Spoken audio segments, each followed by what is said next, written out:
ATL traffic to get here. So we thank and praise God for that. Hi, everyone. I'll start with the introduction. My name is Raquel Thomas.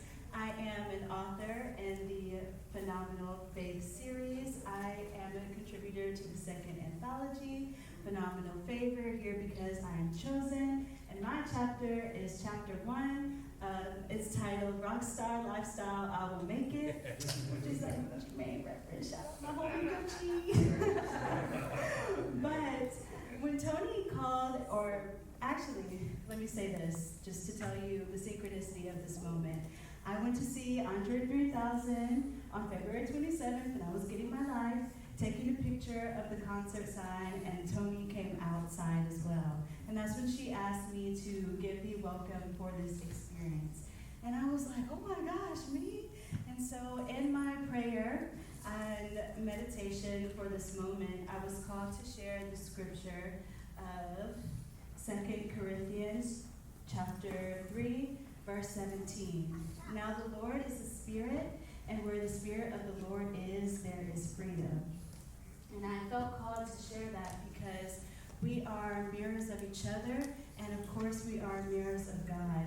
And with that means that we have God's Spirit within us. And although I haven't read the full book yet, the pieces that I did read allowed me to know that these 12 phenomenal men have indomitable spirits. That means that they are not easily broken. And that means that they are utterly and ultimately phenomenal.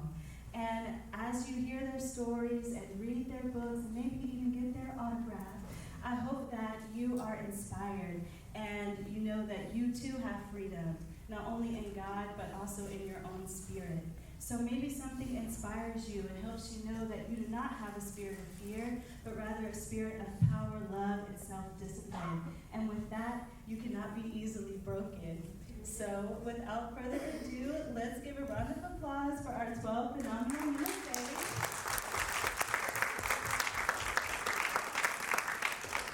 And in the spirit of the church tradition, I'd like you to turn to your neighbor and say, neighbor, you are phenomenal.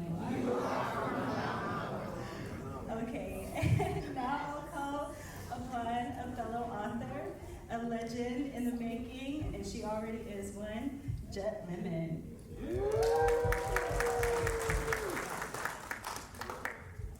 Good afternoon, everyone. Good afternoon. I am honored to introduce my mother, Antoinette Tony Mutcherson. She started writing books about me the year that I was born. Today she has 9 titles. In 2017, she started BFF Publishing House. Since then, she gave a TEDx talk and published over 200 Black authors. Without further ado, my mom, Antoinette Mutcherson.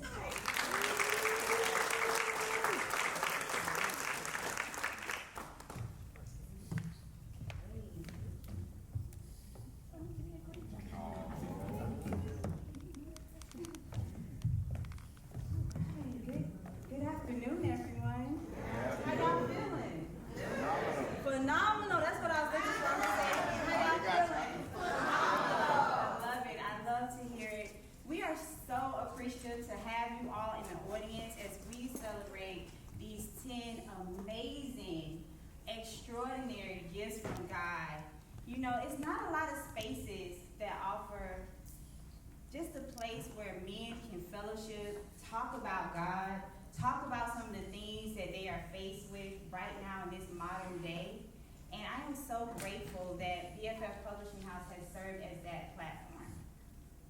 You know, sometimes you are called to do things and you don't want to listen. And so it just keeps calling at you, so you might toss and turn at night. You might find yourself thinking about a thing, and that's kind of what happened with Phenomenal Men of Faith. It wasn't my first thought to have an anthology with just men. I have been doing the ladies, I have been publishing children, and then my stepdad said, you know, when you gonna do something for the men? And I thought about that, and I was like, you know what, I'm gonna give some real thought to that because I don't know quite yet. And after this journey, I am so grateful that I did. And that's all I'm going to say about that.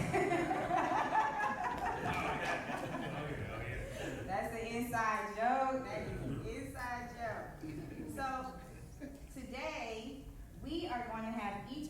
come up here and talk about their chapter just for a little while, right? And so as they come up, you can imagine what it must feel like to be a little bit nervous for the first time as a now Amazon best-selling author. To get on this stage and talk about some of their most vulnerable times that some of you probably already read. How many of you, by a show of hands, has the book? All right, some of y'all have the book. Thank you. How many of y'all gonna purchase the book today? All right, y'all see these folks? Make sure they come to your table. Okay, wonderful. So right now, the first thing that we're going to do is have all of the men come up as we transition to the panel discussion. I invite the audience to start thinking, especially for those who have read the book. You guys can make your way. And I'm coming forward here. If you read the book and you have questions, just raise your hand and I am the moderator. And so I will acknowledge you and you can ask your question. I've also prepared some. So we're gonna have a good time. Y'all clap it up as they come on the stage.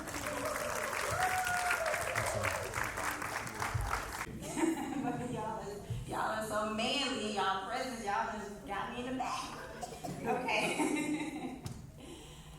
So first question, what is phenomenal faith and how did you execute it recently?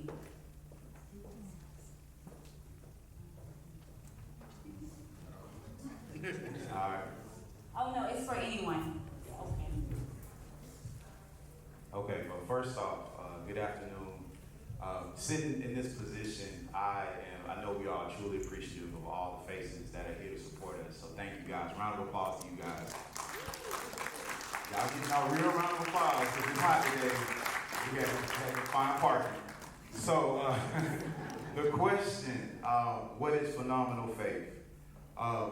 I think for me, phenomenal faith is the ability to act outside of the zone of comfort that you have for yourself.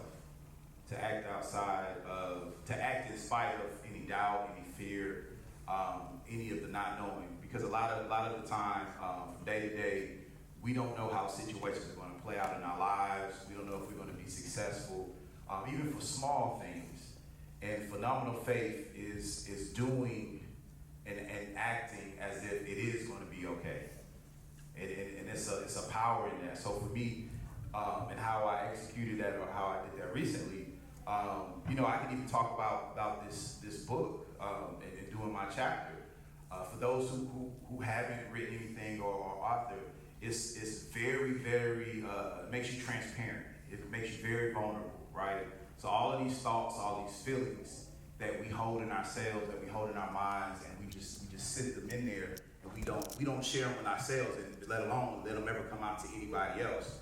So being able to address your insecurities, your challenges, your faults, whenever you fall wide of the mark, and put it in a public platform where strangers are going to read every word that you wrote down about the times that you might have failed or you might have doubted yourself or done any number of things like these gentlemen wrote in the book.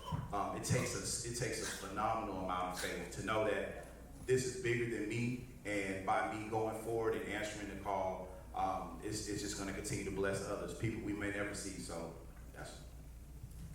We have. Is there anybody else want to comment quickly? Well, phenomenal faith, the words in itself are strong, especially when the Bible teaches us we only need the faith of a mustard seed. So to have phenomenal faith is awesome. And trusting and knowing that whatever we do, we have to trust that somebody, especially the Lord, will always have our back. And remember, the faith is something that is not seen. And do we have the faith enough to believe that what we set out to do and the things that's going to happen will happen in His will? Thank you. Next question. Can you tell us about a specific moment when you felt God's presence strongly during your writing experience?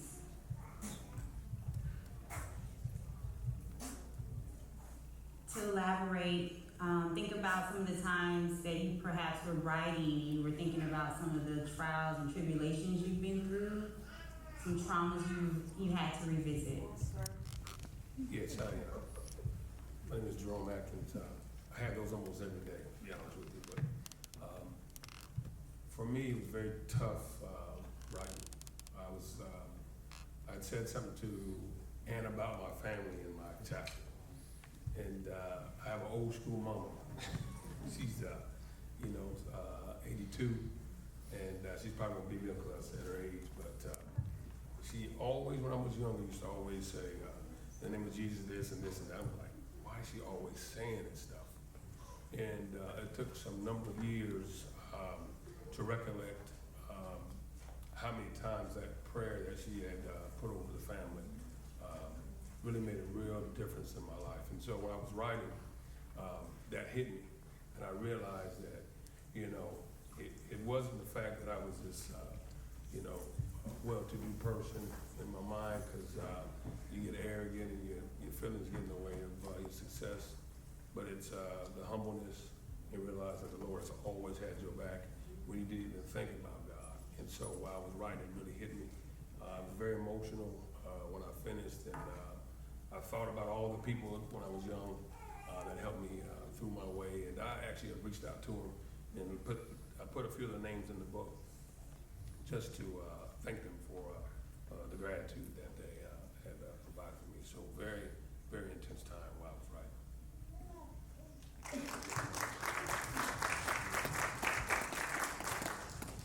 Reverend Dr. Sir. For me, it was a lot of stories throughout my chapter that I felt like I could feel that God helped me push through.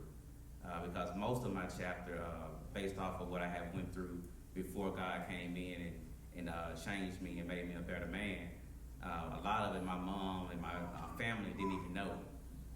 And so by me being able to write some of those stories, and I'm like, okay, this is gonna be the first time that my family's gonna see this, and not being able to hold back but still write, because it is our story to be able to help someone else.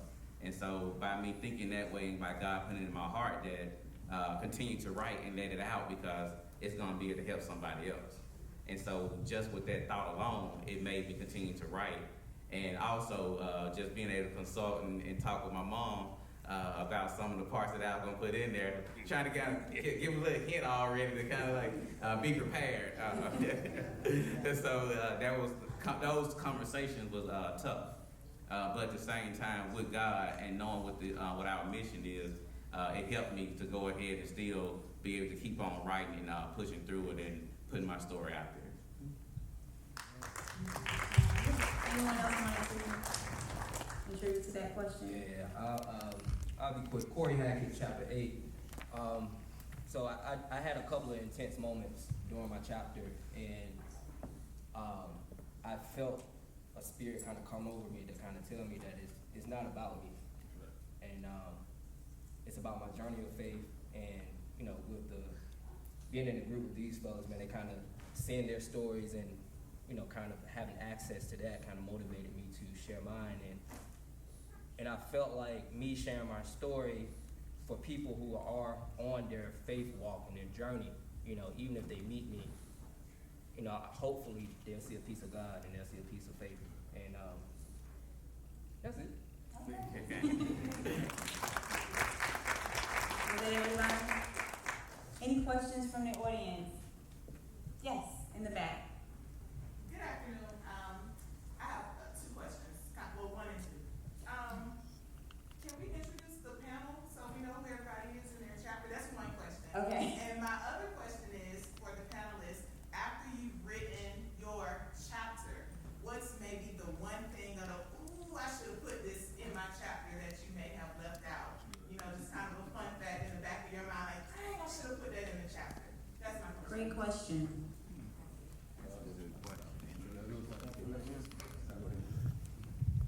Eric Jefferies, Chapter. chapter 5. Carlos Scott, chapter 1, spiritual conviction. Stephen Churn, chapter 2, unpacking boxes. Charles Prater, chapter 4,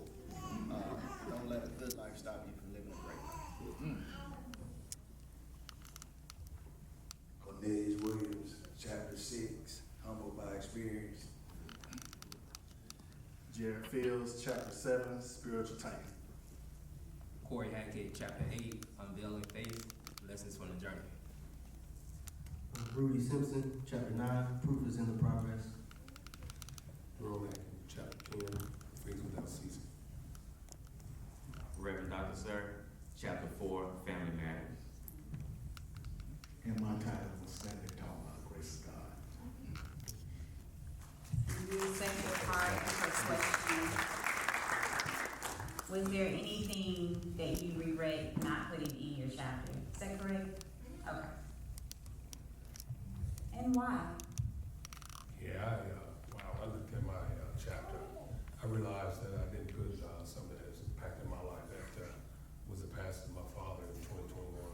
That was the single most thing that has ever impacted my life. I don't know how anybody, I've done funerals for years, but until my father passed, I had no idea what people have been experiencing. So that was a lot of pain, and I didn't even write it. I'm gonna stop talking now, so I'm gonna start writing on y'all. So, thank you. Specifically for me, I went in depth, but when I read my chapter, I went in depth, I felt like I could have went a little deeper. So, but again, there's always the next chapter. So I'll be looking to go deeper next chapter. Anyone else? Purposely leaving some things out of my chapter. I guess my thought was, depending on who read it or where it got to, I didn't want to offend anyone, as you could say. Some stuff that I put in might be offensive to some persons who may read it, but he told us all this about our truth and our law, and that's where mine is coming from. Thank you. Anyone else? Okay. During this process, yes. Good afternoon, gentlemen. Great.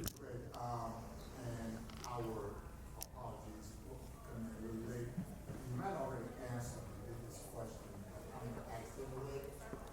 What brought these great minds together, like men? Was it friendship? Was it fraternity? Was it college? Was it neighborhood?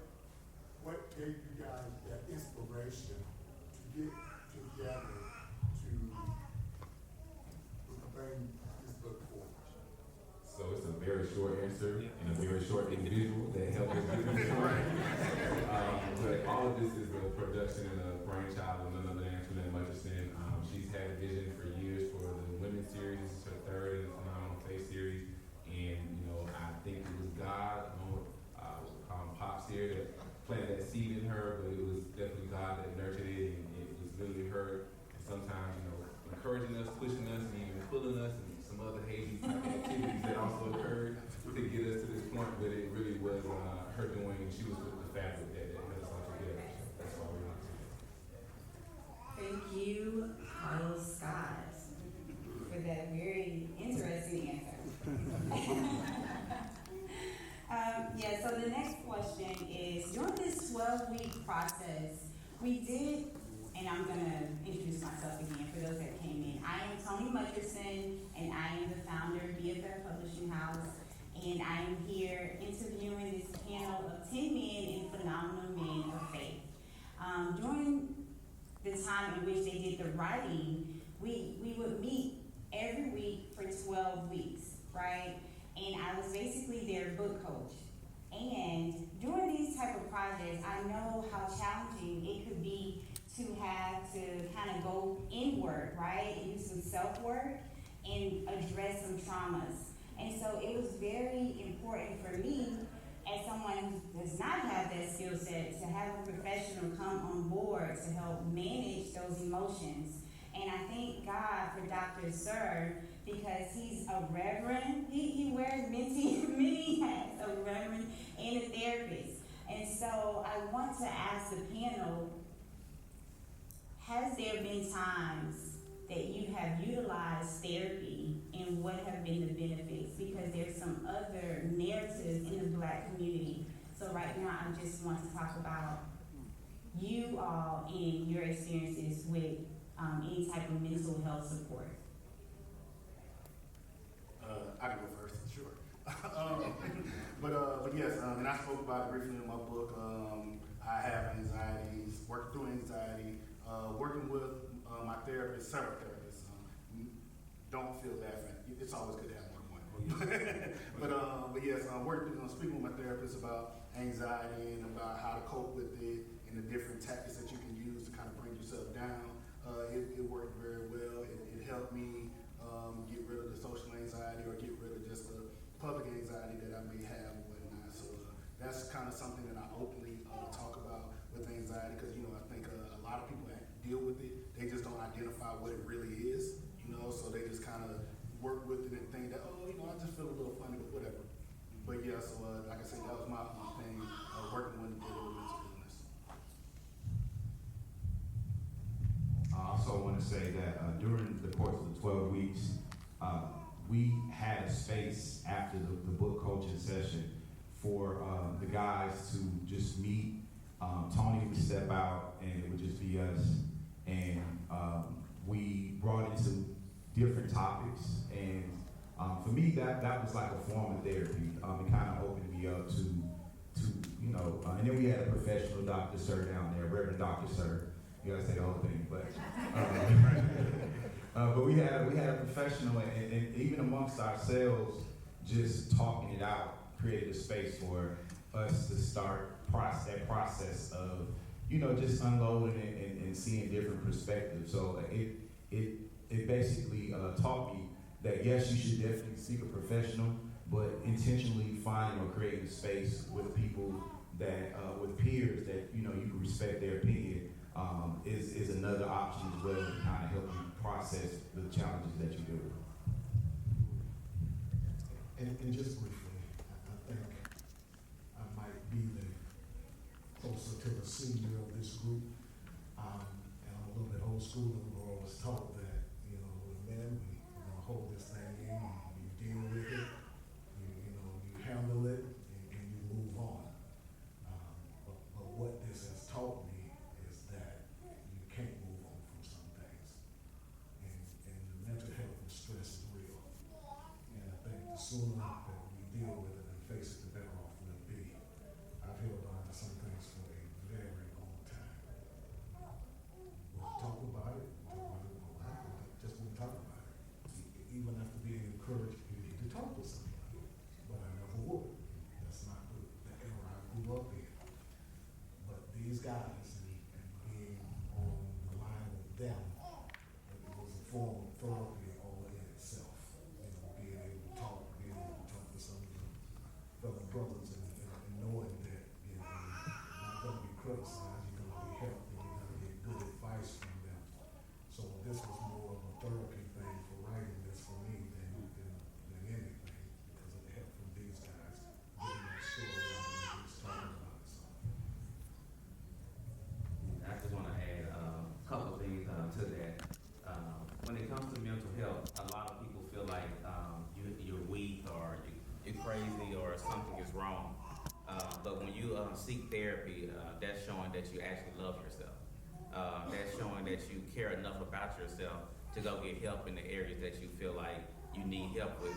Because a lot of times you go to family, you go to friends, but they may be too busy or they may be going through something. But when you go through a therapist, they're going to give you that safe place where you can be able to unpack a lot of those boxes that you may have, and it be able to freeze up you and be able to help you be able to go towards your goal.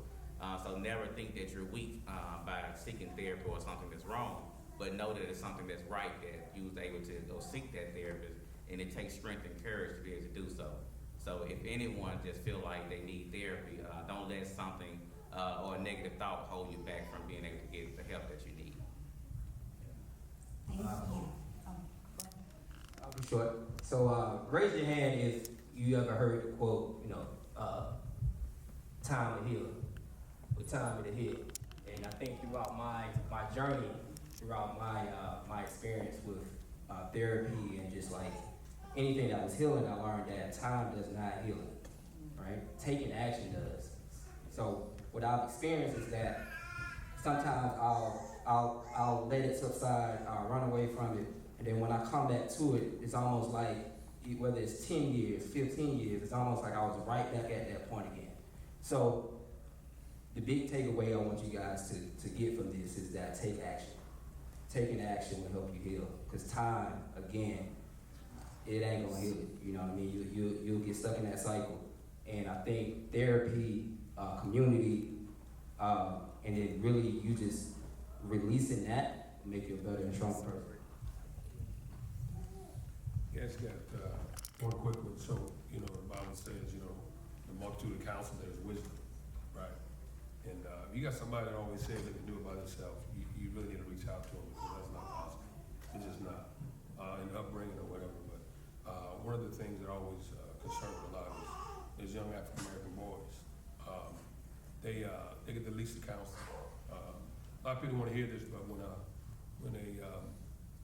mom raises a son by herself, is very difficult. People don't know this stat, but 90% of the children that end up in prison were raised by their mom by themselves. And so, if it's not the dad, find some other man that trust, a good cousin, an uncle, or somebody that can help weed, go through those weeds to help that child get to a safe place where they feel free to speak out. And oftentimes, I know our brother probably can share, there are men that have told me stuff they never tell their family because of fear of criticism. But it's very, very important that when somebody tells you something that you get that attention to the people that can help. Thank you. Okay, oh, go ahead, Charles. Well, I want to say therapy is definitely recommended for individuals. Well, a lot of entrepreneurs, someone like myself that has kind of sort of say been my own boss for the last 20 years. I made my own decisions, and you know, I went to therapy probably about 3 years ago, and my wife told me I need to go talk to somebody. That's right. And I was, you know, hesitant, resistant. I don't need to talk to nobody. You know, I got to where I am by listening to me. But, you know, being successful and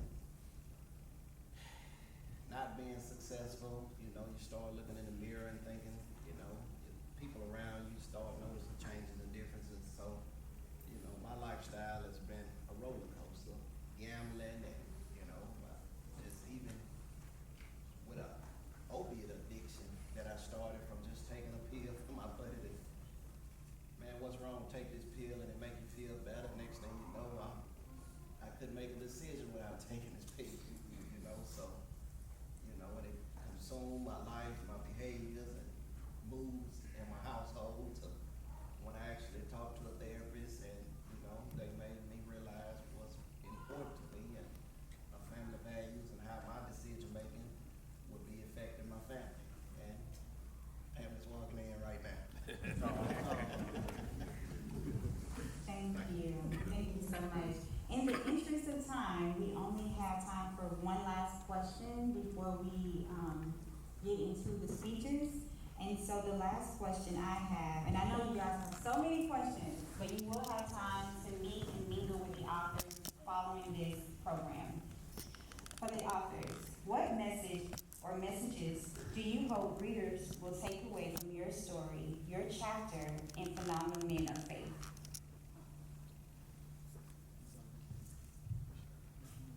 I know y'all hope they take away something. Again, Carlos Scott, chapter 1. I think one of the main things I would like people to take away from my chapter is that in life there can be a lot of losses. You know, we have, you know, grief for the loss of our loved ones, lost opportunities, whether it's career or with other aspirations. We lose a lot of things in life, but one thing we can never let go of or lose is our faith. And my chapter deals with some of the biggest losses I've ever taken, but I still walked away from that with my faith intact. And so that's one of the main things I want to impart on people who read my chapter. All right, Stephen Churn, chapter 2, Unpacking Boxes. And just like that, one of the major things that I want people to take away from my chapter is a realization that I had while reading it, is that sometimes just because we make it out of crisis moments doesn't mean that they make it out of us. And so time, you know, we get a wound, it heals over time, but being intentional about that process self-love. Everything that you say, the people around you, everything that you do, the thoughts that you think are either an extension of you loving yourself or you punishing yourself. And so we have to, that faith, that grace that we're given, we have to take that and transfer it into action. So with my chapter on packing boxes, I want people to just not glaze over the things that they experience, you know, just because they don't feel like it hurt them in that moment. Take time to just break it down and let go of what no longer serves you and move forward. Charles, Prater, chapter 5, don't let a good life stop you from living a great life. And what I want you guys to take from that chapter is, the more no's you get in life, the closer you are to a yes. You know, 19 no's bring you one yes, and that one yes will change your life. You know, that one moment, you know, that one big contract, that one big, as we say, jug, you know, that one big lick, you know, that it may have taken 15 months, 15 years to get to this point, to where you're about to have that overflow. So this moment that we are sitting right here is taking accumulation of a long time to get to where we are, all of the gentlemen that's on stage, and to where we're about to go. So I'm excited. Yeah, I'll share. Rudy Simpson here, chapter 9. Proof is in the progress.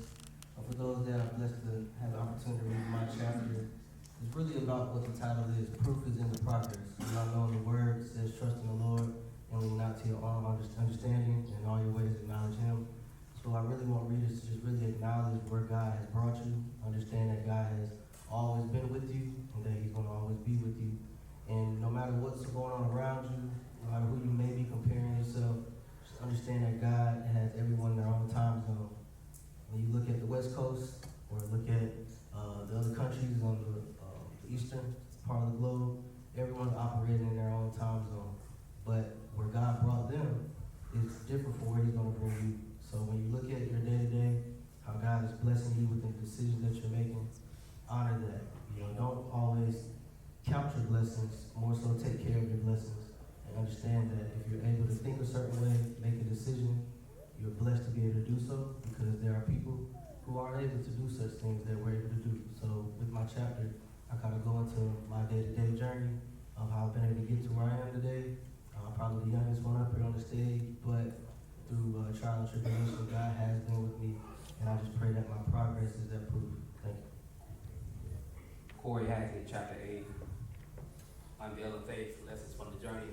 And the one takeaway I want you guys to take away is that if you still have breath in your body today, no matter whether you're up, down, indifferent, if you still have breath in your body today, you're still undefeated.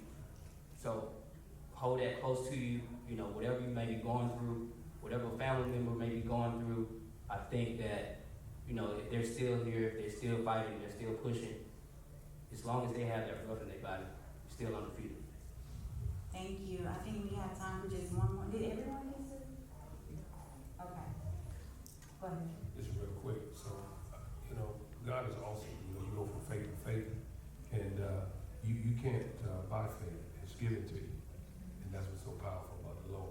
And I have a lot of faith when it comes to just living. I have 15 children, 13 by my wife, and 2 other children by 2 other ladies. And that's part of my journey in my book. I want people to take away from the fact that when you come up, it's very, very important that you teach a lot of responsibility to folks before they journey off to college, the military, or whatever it is. But just let them know, you know, when you mess up, right, because we all do every day, right, you got to go ahead and realize that you can step up, that you can fix it, right? Now, you can't fix the past, but people can see a different you. And that's important about what my colleague said earlier, about if you can just give them a little bit of something and know that the Lord is in me. So that's the takeaway I want you to take from the book. Thank y'all so much. Please show them some gratitude for opening up and this panel discussion. And right now we're going to go ahead and transition to removing the chairs from the stage so that we can prepare for author speeches. All right. How y'all feeling? How y'all doing out there? Phenomenal. See, y'all forgot. You remember. You remember. I'm going to ask again. I'm going to let y'all redeem yourself. How y'all feeling out there? Phenomenal. Love the energy. We're going to definitely need some high energy right now because our authors are coming out here, and some of them have never done what they are about to do right now. Okay? So I want to make sure they feel the love, they feel the positivity from you all, because they're going to come out here and they're going to give a 2 to 3 minute speech about their chapter or their writing process. Y'all ready to hear it? Yeah. Hold on. Are y'all ready to hear it? Yeah. Thank you so much for your energy. It's only 10 of them, okay, so we can get through this, right? Yeah. This is like binge watching authors, right? Y'all binge watch y'all Netflix? Who got Netflix? Yeah. Can I get that password? Y'all binge watch crime? Yeah. Okay, any show suggestion? What's y'all favorite show right now? Oh, okay, I'm here. Hulu. Okay, y'all jot that down. Y'all ready? Y'all still with me? All right, so every time I come back and introduce a new author, I need high energy because this is being recorded. Okay, this might end up on Hulu. You never know. Okay, so first up, we have Eric Jefferies.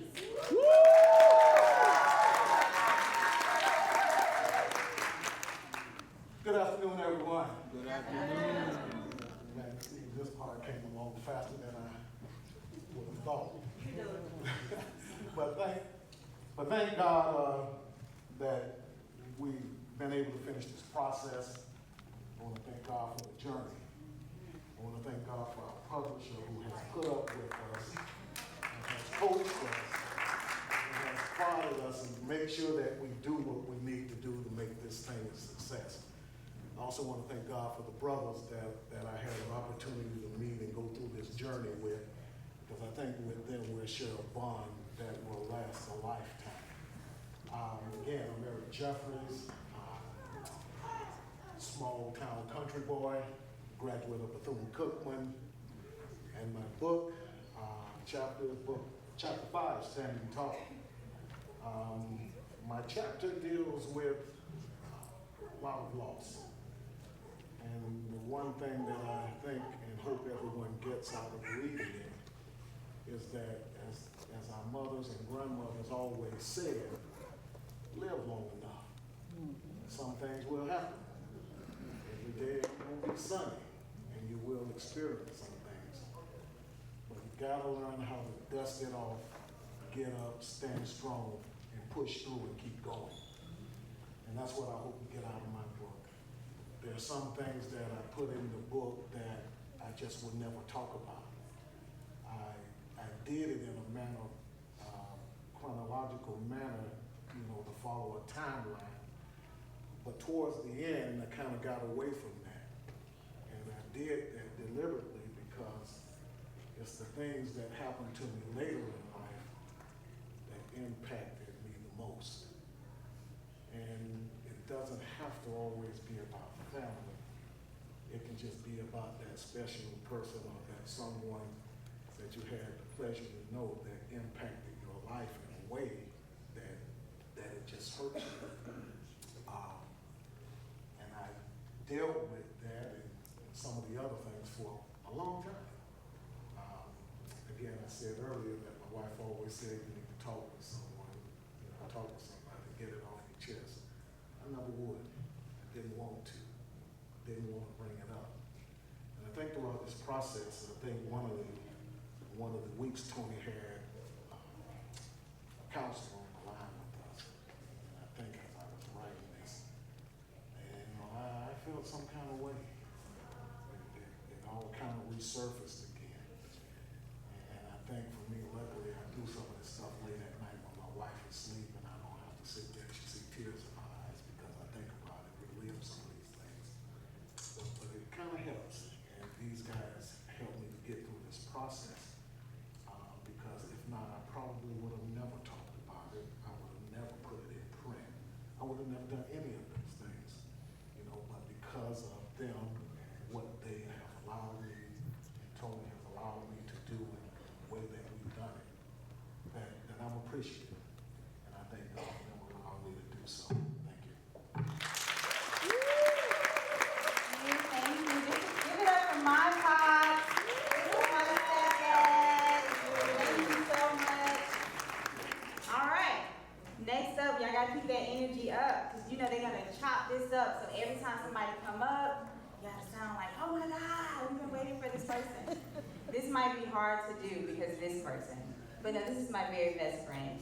Please give it up for Carlos Scott. Good afternoon, everyone. Thank you all for coming out. Thank you for your support, for all of you all who've been along with us for this journey. I want to first thank you all. I always start by giving honor to God, and I want to thank my family and everyone that's come to help me share this moment. So first I want to tell you a little bit about myself. Again, my name is Carlos Scott. I am the author of Chapter 1, titled Spiritual Conviction. I'm from the great town of Tallahassee, Florida, and I'm a graduate of I know, some of y'all know. But I'm also a graduate of the illustrious Florida A&M University. I graduated,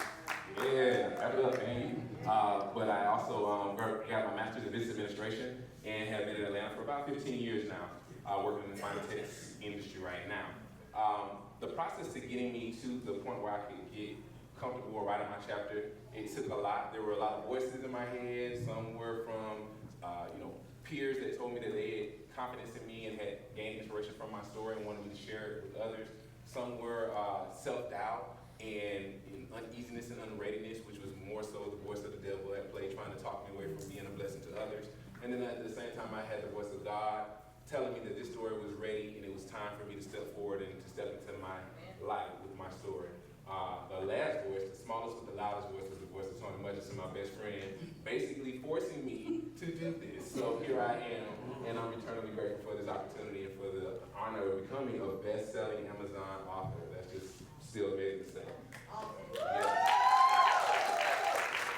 So my chapter deals with something that I dealt with personally that caused me to have to put a different lens on life and how I plan to go through my life.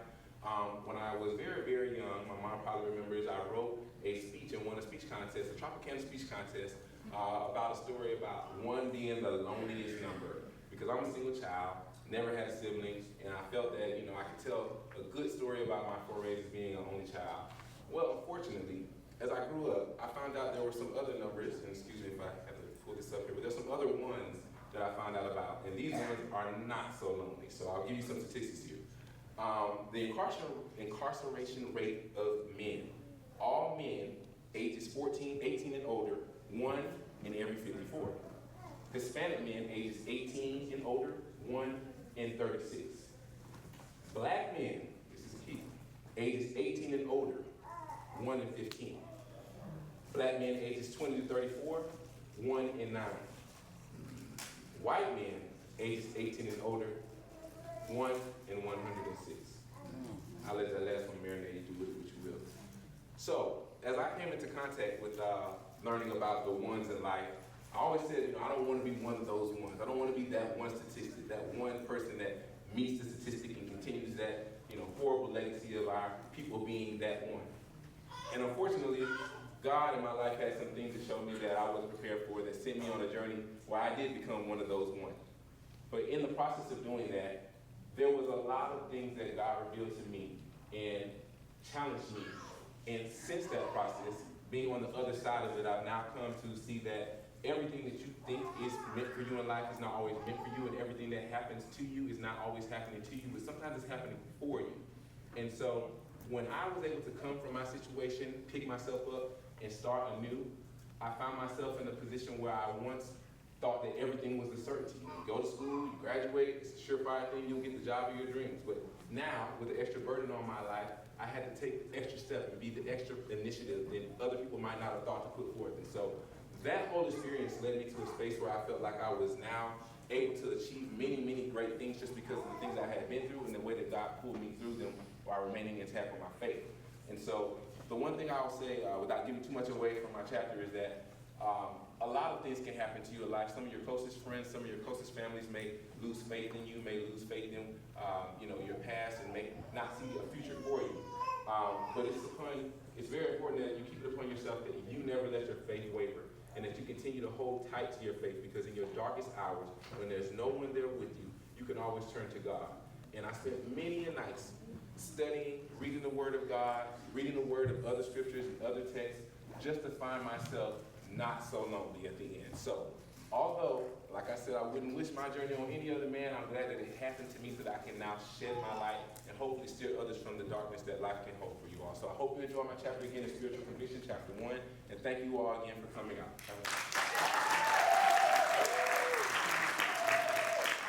All right, thank you. We're going to keep it moving right along. Ladies and gentlemen, Stephen Churn.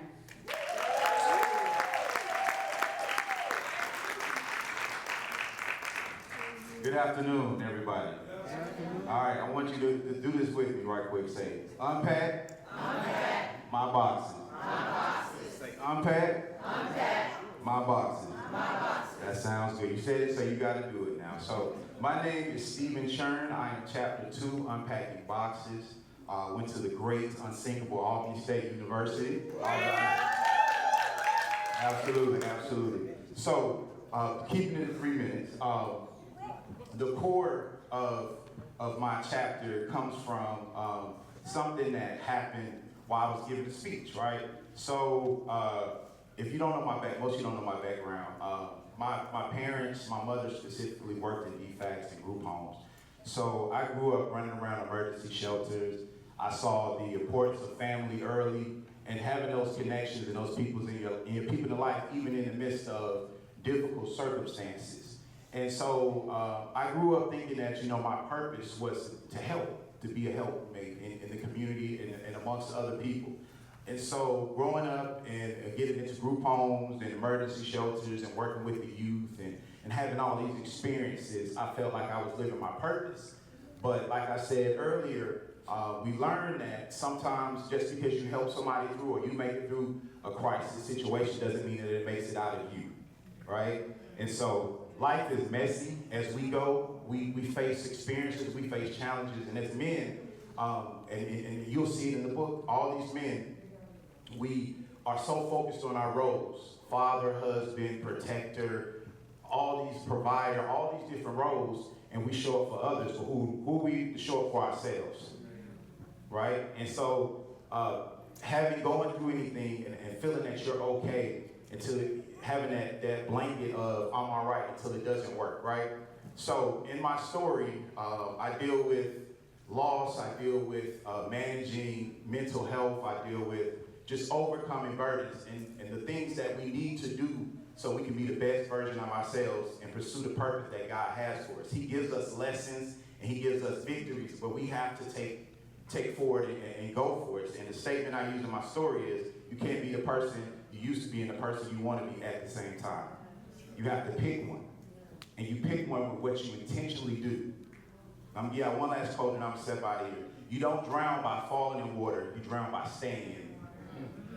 And most of us will stay in it because we're afraid to get out of it because we got used to the chaos.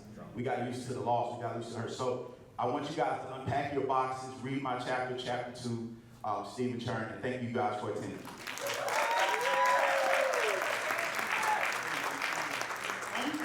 Thank you.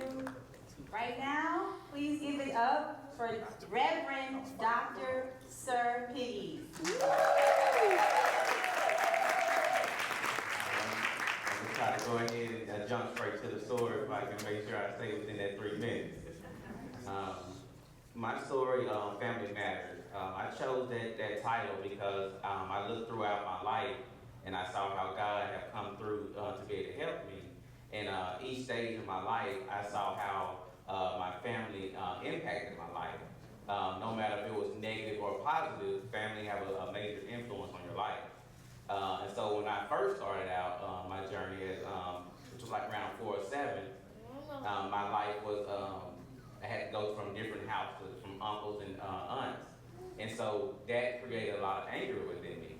And so so at 11 years old, I was introduced to gangs, selling drugs, making drugs, and all up to 16 years old. And then when 16 happened, when I was involved with a car accident, God came in and was able to help me. And then I tried to do it on my own at first for 3 years, but it wouldn't work. It didn't work out. But my family was the one that came and was there for me throughout the 3 or 4 months that I was in the hospital, when I was on bed rest for 20-something weeks. And so throughout that journey, my family was always there to be able to help me every step of the way. And I owe everything where I am today by my family being by my side to be able to help me when I wasn't even able to move a finger or an arm. And I had to learn how to move each limb over again. So I just want to thank throughout that process when I wanted to give up and when I wanted to commit suicide, that I had family to be able to encourage me not to do so, but to live and still strive for it to your goal.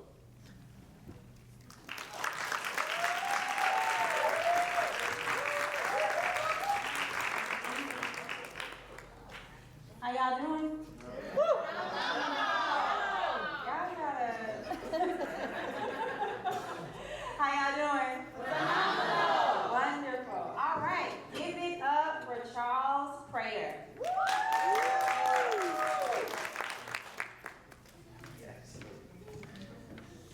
Good afternoon, good afternoon. My name is Charles Prater, from Jackson, Mississippi. I've been living in Atlanta, Georgia, going on 24 years.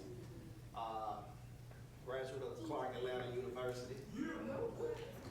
We got a few of them in here. That's right. The name of my chapter is Don't Let a Good Life Stop You from Living a Great Life. And what I mean by that is, we've all experienced a lot of successes in our lives. Everyone in this room, where you are today, is probably is accumulation of what you've been through. You know, jobs, different experiences that you've had throughout your life. And I've had a lot of success and I've had a lot of failures. And I wasn't scared to fail in life. You know, I wasn't scared to be told no. I wasn't scared of rejection. You know, a lot of my jobs and a lot of things I've done has been commission based. You know, so even back to when I started, my first job in college was at MCI WorldCom. And the more calls you make, the more no's you get, the closer you are to getting a yes. So I would choose commission based jobs because it didn't determine or cap my salary. So I wasn't scared to fail, from selling knives to selling vacuums to even getting in network marketing and starting the journey of teaching, learning personal development, and so becoming a father, getting married to my beautiful wife is in the audience, Mira. We met in college while she was attending Spelman, and even becoming a father and a husband and having children, you know. So this thing, life, fatherhood, it teaches me that, you know, it's okay to fail, it's okay to try and fail, and learn from your lessons, because what you learned yesterday will help you become a better man tomorrow. So I want you to read my chapter, and it'll tell you that your best days lie ahead of you, and I leave you guys with, you don't have to be great to get started, but you have to get started to be great. Thank you.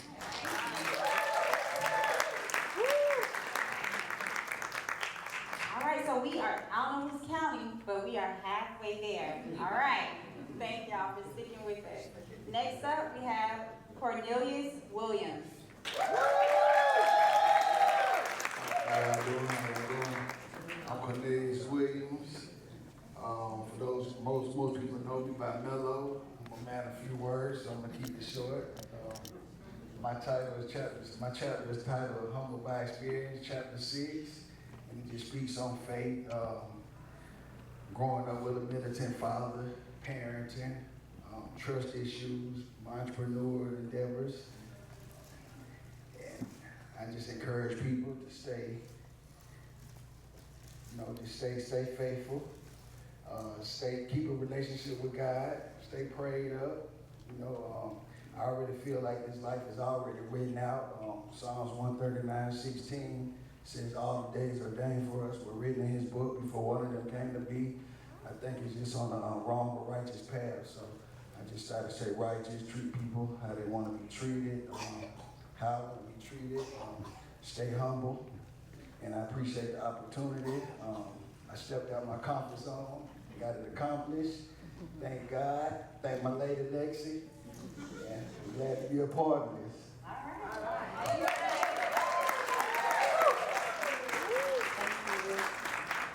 All right, next up we have Jared Fields.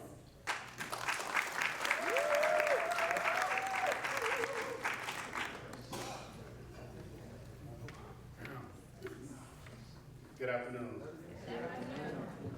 I'm going to be brief. It's hard to follow up. My name is Jared Fields.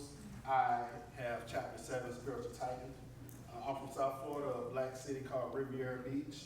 I went to the Florida Agriculture and Mechanical University, the highest of 7 hills. I've been in Atlanta for around 11 years, give or take. Civically, I am a community leader here in Atlanta. I am currently the mentor program chair, the Mirror 100 mentor program chair for the 100 Black Men in South Metro Atlanta. I would like to thank BFL Publishing for bringing my dream to a reality, becoming an author. My mother, Susan Fields Cochran, for being one of the strongest people I've ever met. My sister, Dr. Jamaica Fields Rose, for being my inspiration and support system throughout my life. My Uncle Mike Calhoun, General Mike Calhoun, for setting an example of greatness at a young age. My father, the late James C. Fields III, for believing in me before I even understood my purpose. And lastly, my wife, Shonda Fields, who allowed me the grace to sacrifice from being a father and a husband so that I could write this book.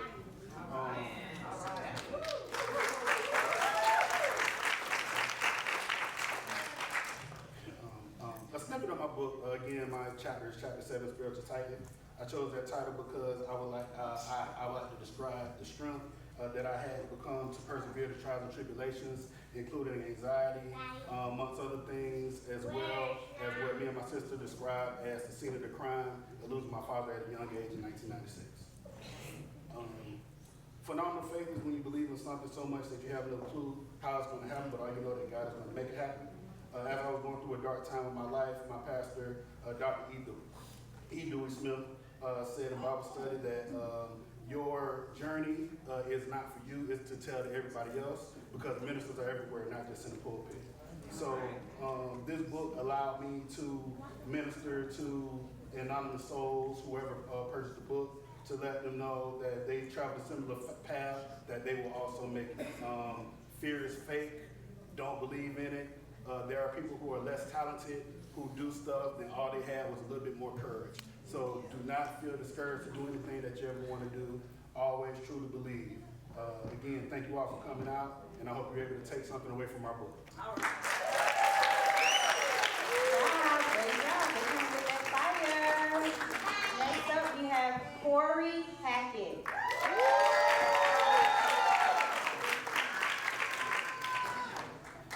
Corey Hackett, Unveiling Faith, Lessons from the Journey. And everybody just give a hand for the brothers that just went. It's kind of hard to come behind on that. But my chapter is about my journey. My chapter is love. My chapter is adventure. My chapter is resilience. And a preacher posed the question once, what happens when your dreams turn into nightmares? And my journey takes you on different capacities of my life where my dreams turn into nightmares. And I want to pretty much kind of tell a story that kind of paints the picture of my chapter. And I'm going to give you guys a Bible verse. It is Matthew 21, 18, and 19. But I'm going to give y'all the Hackett version, the Hackett modern version of it. So my boy Jesus was headed back to the city and he was hungry. And on his way back, he passed by a fig tree. If you know anything about fig trees, it should have some fruit on it. And Jesus looked at the fig tree and he said, it ain't got no fruit on that.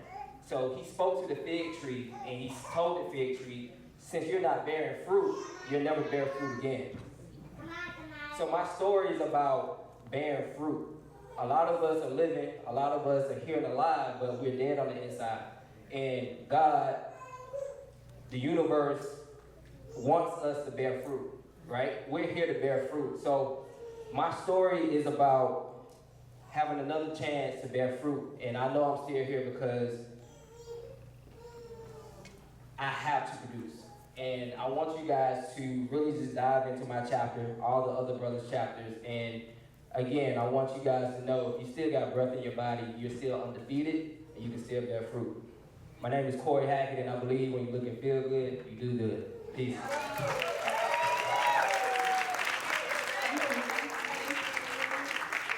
All right, next up, we have Rudy Simpson. Rudy for mayor. Good afternoon, everyone. My name is Rudy Simpson, community development strategist here in Atlanta, Georgia. Been blessed to work with organizations like Forbes Media, represent Fulton County, City of Atlanta, on some projects, work with the Obama Foundation, doing some things recently out here in the East Point area, nonprofit work, youth. So that's really what my day-to-day looks like, philanthropy. And that's really the main reason I was able to meet this great young lady here, Ms. Mutchison. You all give her a round of applause. Yeah, when she came to me with the opportunity, I said, no, I can't do it. And she said, yes, you can, and you will, and here I am. But I really do thank her. This was a great opportunity, not just more so for her, but my family. I thank them. They're sitting here in the front. They were really a big support for me during that journey. Being busy and doing stuff in the work life, you're always saying like, oh, can I do it? Will I do it? But I feel like that whole experience is what I put into my chapter, which is chapter 9, Proof is in the Progress. Because really that's all it's about. You know, we're always worried about the end journey, the end of our journey. But we all understand, for those who have, you know, really put some time out here, is that greatness is in the journey and not the end destination. So that's really kind of what I base my chapter on. For those who know me, they know that my father passed when I was 19, my freshman year in college. And my mom remarried about 3-4 years after, and then my stepdad passed in 2021 from COVID. So I saw my mom lose 2 husbands within the same decade. What I had to learn was that I lost 2 fathers. And you know, my son's here, stand up, Parker. So I value fatherhood, and more so when heaven gaining my father, I end up becoming a father. And I base my life and my progress off of him and his life. And, you know, can he eat today, right? Like, is he going to be able to have his tuition paid? All those type of things. But that's really what I poured into my chapter, understanding the value of where you are, where God has gotten you. And tomorrow isn't promised. We all know that. But what am I doing today? What is working today? We all have to understand that tomorrow is a second chance. Are you able to bless when they get to the age to read it? As my son, who I'm going to make him read it. He doesn't like chapter books, but you know, we're getting there. But that's really what it's all about, the proof and the progress. And I thank you again, Ms. Tony, for the opportunity. And I thank you all for making it today. And God bless. We are closing this out. Last but not least, we have Pastor Jerome Adkins.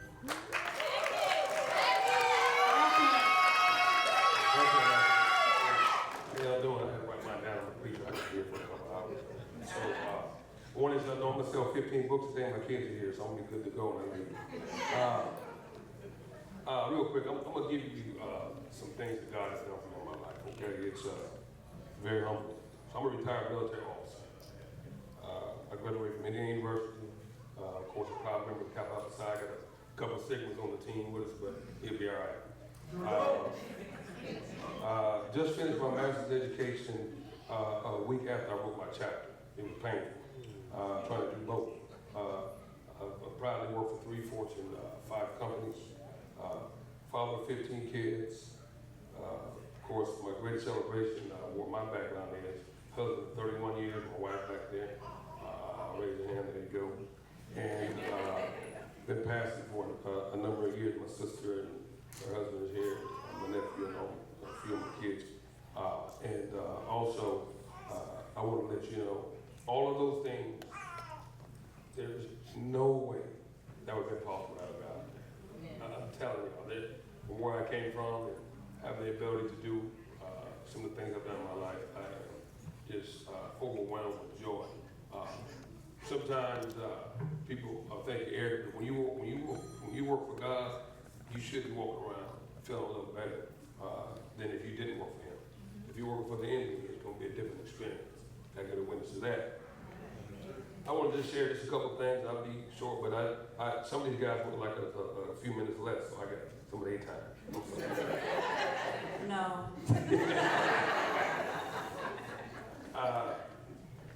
Two things. One is, does anybody know the definition of Yahweh, which is the true name of God in the Hebrew? Anybody? Anybody? Anybody? So, Yahweh means breathing in and breathing out. Did y'all know that? So when He breathed the life in you, He literally breathed His name in you. So when you breathe in and out, but people don't know that. So what happens when you pass? He pulls His breath back out. That's how powerful, how much God loves you, to put Himself inside of you so you can live. So we need to take this precious life, which I don't have the exact number, but it's 1 in trillions to become a human being. So when I see somebody get hurt or slaughtered on the street, it's amazing to me how somebody can take a human life, being that God spent that much time putting that person together. So my chapter goes into my very early childhood when my parents separated. Very, very painful. Still is. My first heartbreak. And then, of course, my dad passed away. My second heartbreak, which I did not put in the book, which means that I got some more writing to do. But I talk about my trials and tribulations quickly about when I was in college, when I lost my mind. Drinking, partying, clubbing, trying to taste everyone on the planet, acting a fool, and still paying for it. That stuff don't leave you, man. And so, the quicker you get your life in order with God, the better off your life is going to be. And here's how to summarize it, right? So, based on the experience I told you that God gave me, through all the stuff I've done, God still has given me opportunity to be successful in my life. And He has truly, truly, truly forgiven me for my sins. I'm very, very grateful for that. I don't take that for granted. And my chapter is about that experience. Thank you so much.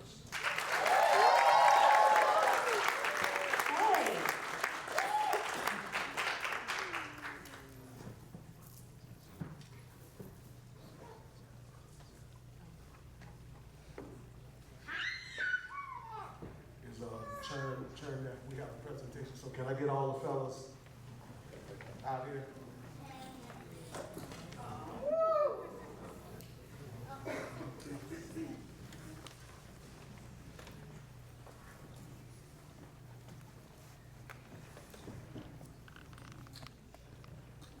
So Tony, on behalf of the phenomenal men of faith,